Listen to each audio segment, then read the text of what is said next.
Assalamualaikum dan salam sejahtera. Anda sedang menonton Buletin Utama bersama saya, Nurul Fatihah. Perkembangan antarabangsa sebanyak 29 lokasi baharu disenaraikan sebagai tapak warisan dunia UNESCO bermula tahun ini. Antara yang disenaraikan ialah Bandar Babylon di Iraq, sebuah bandar purba berusia lebih 4,000 tahun yang mula dibangunkan ketika era Mesopotamia.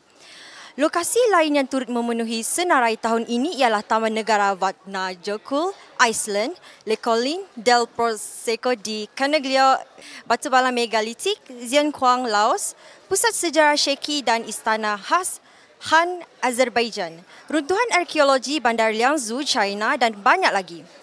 Untuk rekod UNESCO, mula menyenaraikan lokasi-lokasi penting di seluruh dunia sebagai tapak warisan sejak 1977 dalam satu sidang tahunan di lokasi terpilih.